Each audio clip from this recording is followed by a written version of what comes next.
ต้องผิวปากอ๋อต้องมีของให้เขากิน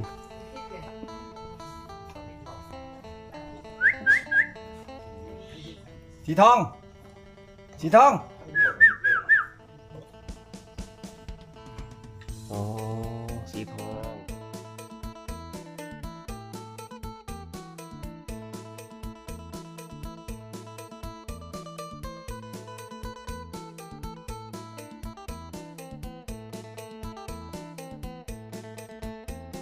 ครับสวัสดีครับ สวัสดีครับ สวัสดีครับพี่นายครับผ ส ม วัสดีครับ อ้าววันนี้คลิปนี้ผมจะพาทุกคนมาเยี่ยมสวนเกษตรอินทรีย์สวนเกษตรตะนาย ซึ่งเป็นสวนต้นแบบนะครับเกษตรอินทรีย์เกษตร GMP ล่าสุดเนาะวันนี้นะครับทุกคนครับผมนะฮะจะพาทุกคนมาฟังเรื่องราวเพื่อหลายๆคนอยากจะ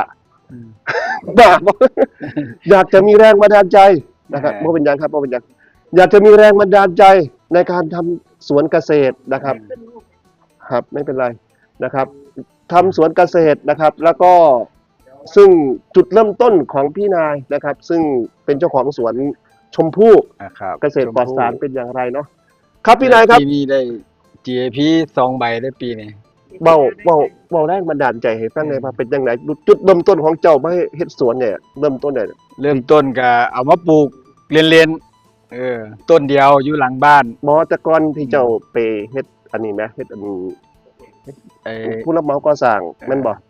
เชื่อมท่อน้ำมันอยู่ต่างประเทศนี่แหละครับจน เห็นงานก่อสร้างทั่วไปเนาะ ฮะ เฮ็ด ก็ จังไหนมันมีใจโหยหาจังไหนครับจังต้องการเฮ็ดงานอยู่ในกรุงเทพไปเฮ็ดงานอยู่ต่างประเทศอยากกลับมาอยู่บ้านบ่จังไดอยากมีอาชีพบ่ กลับมาอยู่บ้านเนาะมันก็อายุเกินแล้วก็ต้องกลับมาอยู่บ้านก็หาแนวเฮ็ดผมก็บ่รู้สิเฮ็ดหยังเนาะก็ ฮะ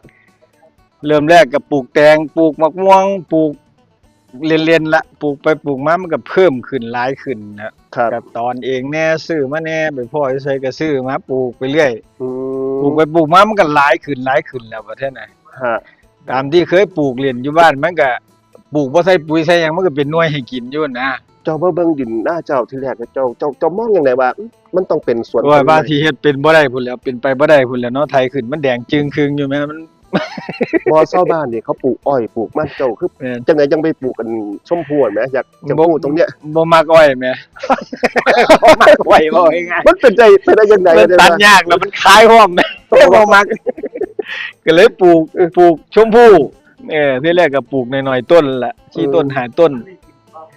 ดินบ้านเฮามันแห้งมันแล้งเนาะพยานไหน ใส่ปุ๋ยละลายแล้วครับเฮ็ดปุ๋ยคอกปุ๋ยหมักใส่เองพัฒนาไปเรื่อย ไปเบิ่งงานบางไหนมาก่อน ๆก็บ่เบิ่งทางใดแล้วเฮ็ดเอง โอ้ บ่ได้เบิ่งเฮ็ดเอง เฮ็ดคิดคนเบิ่ง คิดก้นเองเพราะว่าเคยปลูกดอกไม้เนาะ อ๋อ เราปลูกดอกไม้มันก็งามเด้ใส่ปุ๋ยขี้งัวใส่หยังงาม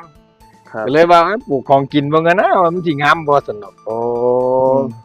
ก็เลยปลูกของกินก็พัฒนาปุ๋ยเจ้าของเองเฮ็ดเองหมักเองหมักขี้ปลาแน่เอาผลไม้ที่มันเหลือของเฮาน่ะหมักไว้หน่วยใดมันกินบ่ได้เฮาเอาลงถังไว้หมักไว้ ลงทุนหลายบ่ถามแม่อันที่ว่าเปียวแม่พันธุ์เปียวต้นพันธุ์เข้ามาเนี่ยต้นพันธุ์ เริ่มแรก ก็ เริ่มแรกก็แพงอยู่แล้วครับ เริ่มแรกต้นละ100 กว่าบาทแน่ต้นละ200 กว่าแน่300แน่ปัจจุบันนี่ก็สั่งเข้ามาก็ต้นละ1,000 500 2,000 3,000ล่าสุดนี่ซื้อมา2,700ชมพู่ ต้นชมพู่นะ ชมพู่มาจากอินโดนีเซีย อ๋อ สั่งเข้ามาเพิ่งปลูกต้นสูงประมาณซ้ำนี่แหละ ชมพู่ ประาณ อินโดนีเซีย แมน มันลูกใหญ่บ่ฮะ ลูกซ้ำแขนพี่แล้ว แต่ว่าเจ้าของปลูกมันสิใหญ่ซ้ำใดเท่านั้น อ๋อเอามาลองเบิ่ง เอามาลองเบิ่งก่อนเอามา3 สายพันธุ์ ก็ เอามา คร่าวๆเนาะคือว่า อืม จากหนึงเฮามีแรงบันดาลใจ มีแรงบันดาลใจ มีแรง แล้วก็มีความฝัน คืออยากเฮ็ด มีความขยันอยากมีอาชีพ ก็ปลูกอย่างนาปลูกนั่นเฮาบ่แม่นเจ้าแม่นนายเนาะเฮาก็ต้องเฮ็ดเกษตรนั่นว่าล่ะเฮามี ครับ ที่อยู่แล้วอะว่ามานั่งเบิ่งที่แรกนี่ไถนี่ดินแดงจึ้งครึ่งพู้นแหล้วจักโอ้มันแม่นบ่วะ มันสิเป็นต้นได้บ่วะ เป็นต้น มันเป็นหน้าโคกหน้าหินเนาะ เออ ไป เป็ เบิ่ น ง ห ยก น้าหินมันมีหินมีดินปนกันเนาะมีดินมีทรายเฮาก็มาใส่ปุ๋ยเฮาก็พัฒนาปุ๋ยของเฮาเองแหละคิดค้นขึ้นมาเองว่าเฮาสิใส่หยังแหน่ ฮะ ใส่เกียบใส่ขี้งัวใส่ใบซ้ำสายังเฮ็ดเป็นสั้นไว้ตัดหญ้าในสวนใส่น้ำแหน่ ครับ คันเฮามีแฮงเก็บเฮาก็เก็บลงใส่ไว้มักไว้ อืม 5-6 เดือนเฮาก็ไปใส่ต้นมัน ปีหนึงเฮาก็ใส่2เทื่อต้นฝนกับปลายฝนก็พอปุ๋ยคอกมันจะใส่หลายคันเฮาใส่หลายมันก็ตายเนาะมันเค็มเนาะ ครับตัดคือซื้อต้นแม่พันธุ์มา2-3ต้นแล้วก็ขยายพันธุ์อ ข อกไป ยายพันธุ์เองเฮ็ดเองเดี๋ยว ปัจจุ นี้ บัน ขยายพันธุ์ไว้เดี๋ยวนี้ประมาณเกือบ200กว่าต้นนี่แหละ ตอนนี้200กว่าต้น ขยายพันธุ์ไว้เพราะว่า อ๋อ มีคนสั่งนะเพิ่นอยากเฮ็ดนํวันนี้วันที่26กับ27นี่เพิ่นก็จองคิวไว้เพิ่นสิมา ครับฮะ ทางเกษตรทั้งเกษตรมันจาแล้วก็เกษตรโคกโพไซเพิ่นสิมาแล้วก็ชนบทอีกหลายหม่องอยู่เพิ่นจองคิวไว้แล้วเพิ่นสิเข้ามาเบิ่ง ปัจจุบันนี่ครับท่านผู้ชมครับ อืม ตั้งแต่พุ่นมาถึงนี่จักปีก่อนเด้ สิเข้า5ปีเต็มแล้ว 5 ปีเต็มครับ ออ 5 ปีเต็ แต่ ม ว่าผลผลิตได้ขายแล้วเด้ เออ ได้ขายมา2ปีแล้วเนาะ2ปีแล้ว เป็นเกษตรต้นแบบบ่ แม่นเพิ่นให้เป็นเกษตรต้นแบบ ของจังหวัดขอนแก่น แม่นของไอ้อำเภอโคกโพชัยค ข รับ องอำเภอโคกโพธิ์ชัยขอนแก่น แต่ยังบ่ทันได้ถึงขั้นขอนแก่นนะเพราะว่าขอนแก่นเพิ่นก็ มีคนปลูกอยู่บ่ เพิ่นออกมาตรวจแล้ว มีอยู่แต่ปลูกส่วนหน่อย ปลูกส่ แต่ วน ของ หน่อย ผมมันส่วนหลายมันนี่เอ โอ้ อวันนี้เขาก็เลย เขามาตรวจ GAP ผ่านปีนี้ ครับ ผมได้ GAP 2ใบ ครับ คือมีมะม่วงกับชมพู่ อืม ปีที่แล้วได้ฝรั่ง ในฝรั่ง ได้ แล้วก็ 3ใบแล้ว GAP ครับในฝรั่ง อ่า ทั้งประเทศใดครับผมลูกเคย นะฮะ ฮะ ฝรั่งเอาคนไทย โอ้บักจิดาโอ้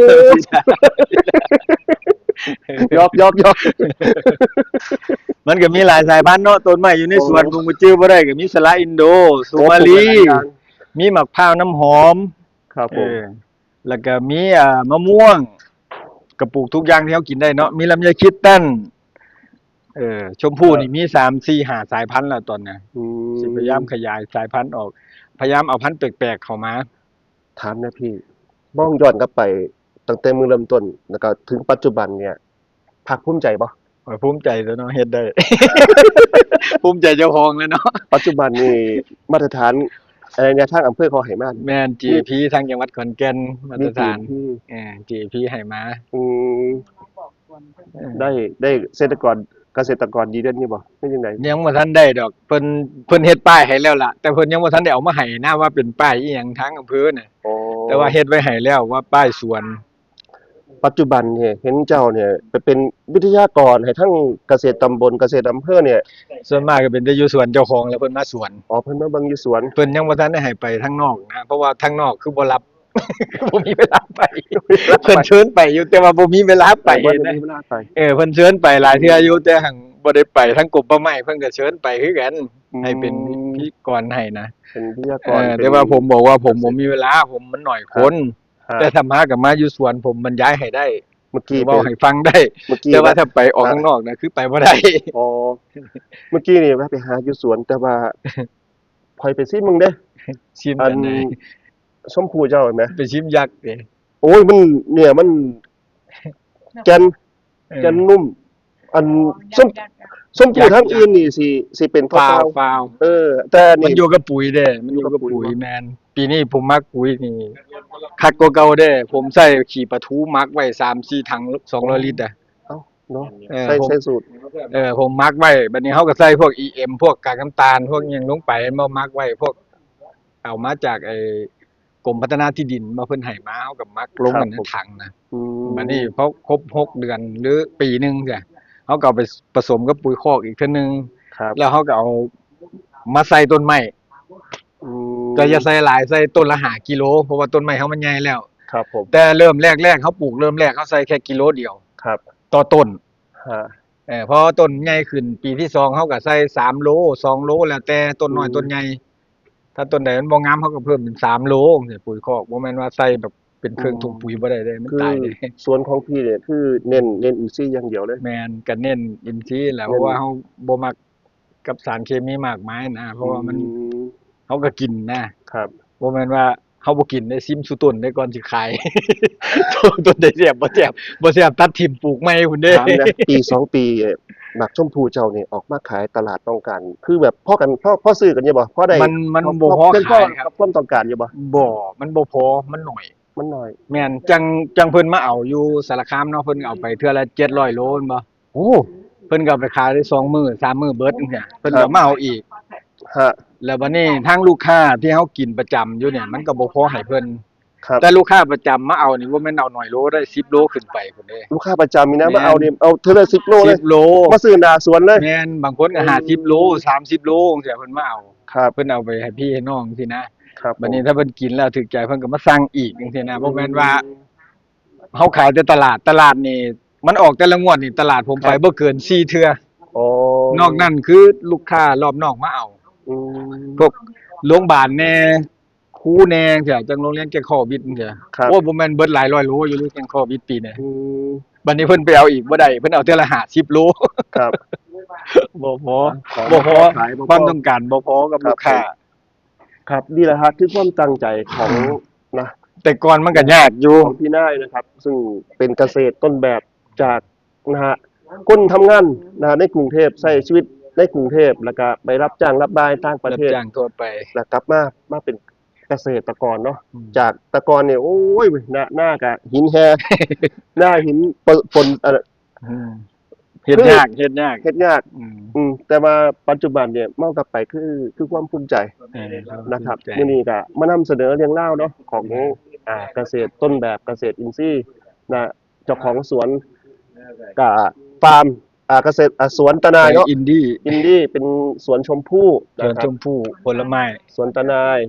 อยู่บ้านเนี่ยครับสวนนี่ไหม บ้านทรัพย์สมบูรณ์ บ้านทรัพย์สมบูรณ์ อืม ตำบล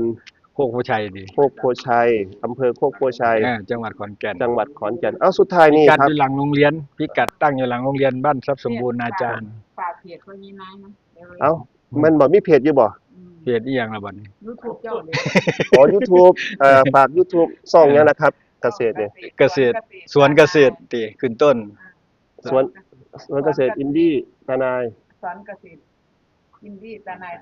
อินดี้ ตะนายสวนเกษตรอินดี้ตะนาย อ่า เกษตรตะนายเกษตรอินดี้ อ่า สวนตะนายเกษตรอินดี้สวนชมพู่ตะนายเกษตรอินดี้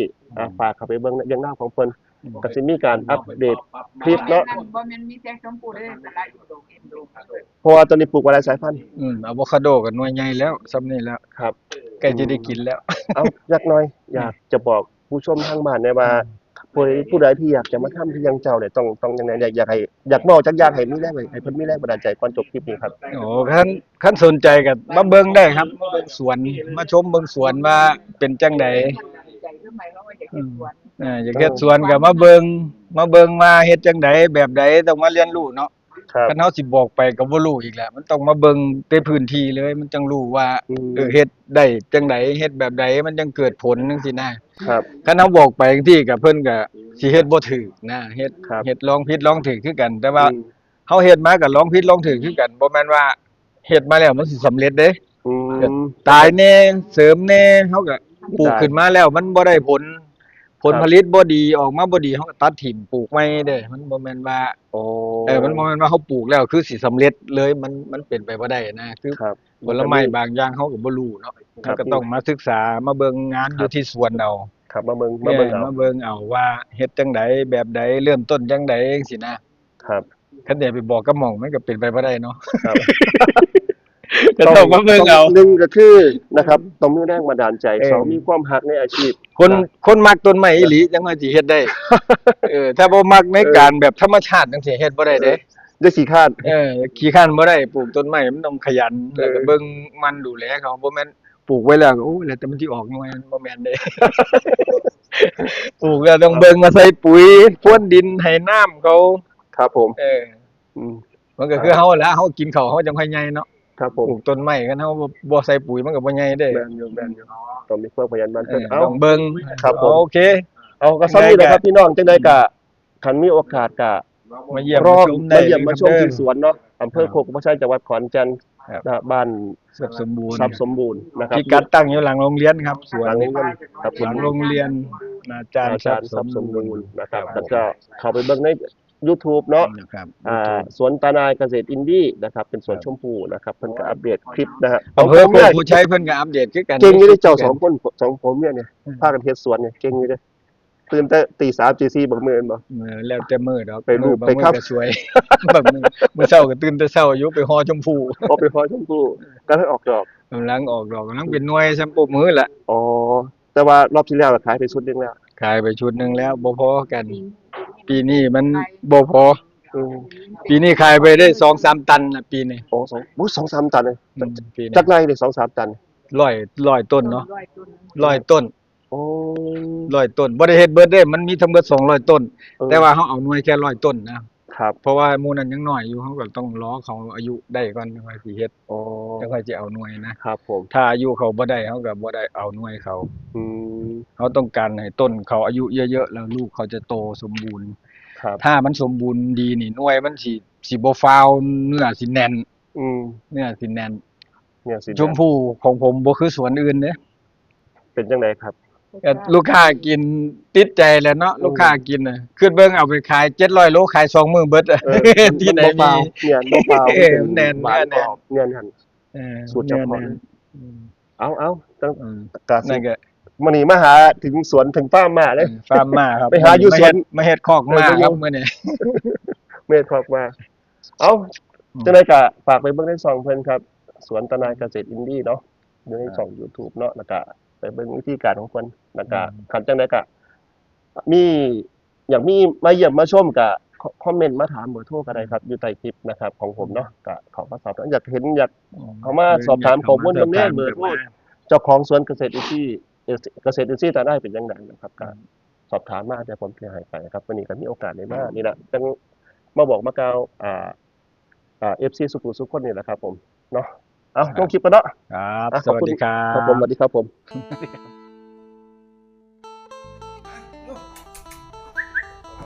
อ๋อต้องผิวปาก อ๋อต้องมีของให้เขากิน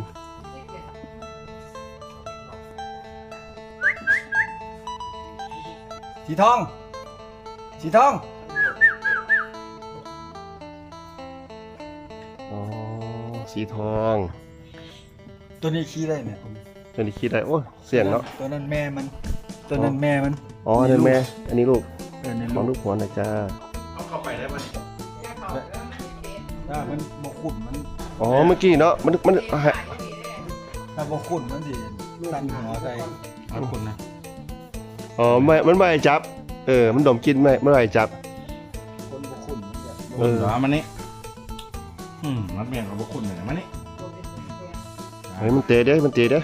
เนี่ยมันนั่น เปลี่ยนมันยกข้างหลัง มันยกขาเลยมันอ๋อ มันกัด อ๋อกัดบ่ กัดตัว อ๋อ มันกัด ไว้มากันกัดกับมัน หยุ่ม กินน้ำคือตัวโบเด้ โอ้ ไม่เขาบอกแต่ย่างโอ้ย เจ้าของเขาอยู่ซื้อได้เขาจังให้จับเนี่ย มาแล้วสีทองมาแล้วสีทอง เป็นเลยยังกินเลยนะ อืม เป็นยังมา คือจังไดจังเลี้ยงมาครับบ่ฟังหน่อยครับ เอาอันของอันฝรั่งวะ อ๋อบ่ มากเพิ่นมากเพิ่น อ๋อเลี้ยงไว้ให้เพิ่นฝรั่งเงินเพิ่นอยู่ต่างประเทศพุ่น สีทองนะ ยามเพิ่นมาก็ได้สิมาเบิ่งสิบ่ สีทอง เขาหัวก็ไป อ๋อ เรา มันจะ คิดได้ไหน บ่ เขาหัวก็ไป คือผู้คล้องบทได้ไหน บ่เราควรจะไปบ่ เขาหัวก็ไป อยู่บทบ้านเขาน่ะ อ๋อ เขาไปอาทิตย์ก่อนเนี่ย เราไปอาทิตย์ก่อนยังเรามาแล้วก็ขี่มาน้ำเดินบ้านนี่บ่ ลูกเขาเนี่ยขี่ ลูกเราขี่ เด็กอยู่ในหมองขี่วนน่ะ อ๋อนี่ขี่ฝึกขี่มาอยู่นี่ แอนพอแล้ว อ๋ออ๋อเอาเขาข้อก็นี่ก็ขี่วนอยู่นี่วะ ขี่วนเนี่ย วนอยู่สนามนี่อ๋อมักขี่ม้าเนาะฝรั่งมักขี่ม้า เขาก็ไป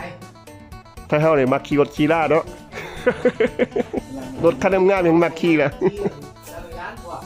ฝรั่ง สีเสื้อควายมาขี่แบบ โอ้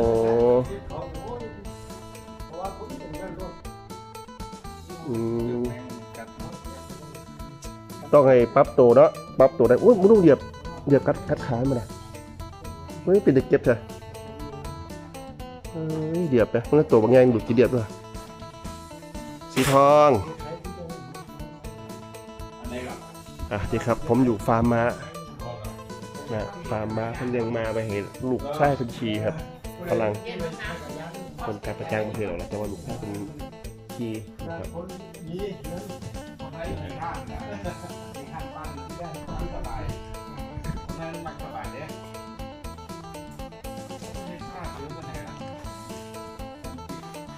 จ้า เดี๋ยวเอาไป บูบ้าเชื่อเขาหันคิดรับเป็นโมโห โอ้ยบักกล้วยเขี้ยดึงล้น แบมือได้เอาให้มัน แหมมึง แบนี้มันถูกกันเลย โอ้ยหยาดโอ้ยหยาด แบมือแม่เอาล้างใส่มือเลยกับแบงที่แม่ บอกประกาศลักษณะ นี่แม่ อย่ามันกัดมือเออ เอามือใส่กลางมัน เอาจะเอาไปข่อยถ่ายรูปเจ้าด้วยเจ้าเอามาแบกันนะ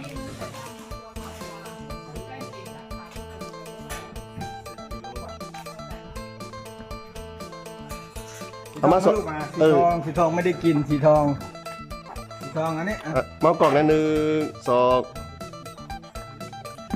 ดี๋ยวโอเค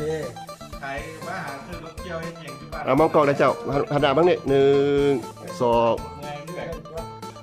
1 2อ่ะโอเค คือคนเลี้ยงหมาอยู่ป่ะมัดตัวในก่อนตัวมันเบิดแล้วหมดแล้วลูกหมดแล้วเอาไปกิน เจ้าก็เอาไปปล่อยไปสวนเจ้านั่นนี่ ตัวนี้มันบางหันมันป่วยมันก็ตีขาติ่งน้องคอมันอยู่ บอกว่าถ้าตีขามันคอตาเดี๋ยวมันเดินไปสวนเรา เอาไปปล่อยกินน้ำหญ้าเนาะหญ้าอยู่สวนนะ 10 กว่าปีแล้ว ใครว่าสวนเจ้าซื้องัวหน่อยมาปล่อยก็ดีเด้อ บอกมันบ่มีเวลา บ่ ชี้มา เอาที่เรารอบ แม เนี่ย นชี้อ้อมเลย เล็กหน่อยเนี่ย เห็นอ้อม เล็กออกให้หนาว อืม ออกมาแล้วก็ลองเข้า นี่ครับคำบรรทายเจ้าเอาบ่เนี่ยที่เนี่ยมาเนี่ย พี่แกเอา ไอ้พี่เขาเนี่ย สื่อว่าเอา คันซื้อเขาเอาซื้อขายตัวเท่าไหร่เนี่ย จำนี้มันก็เติมหลายตังค์นี่หลายหมื่นนี่แหละ หลายหมื่นจริงเนาะ ถ้ามันแข่งได้กับตัวแสน2 แสน 3 แสน มันแข่งได้บ่ นี่ก็ซื้อมาขี้เล่น ซื้อมาเขียนน้ำบ้าน เ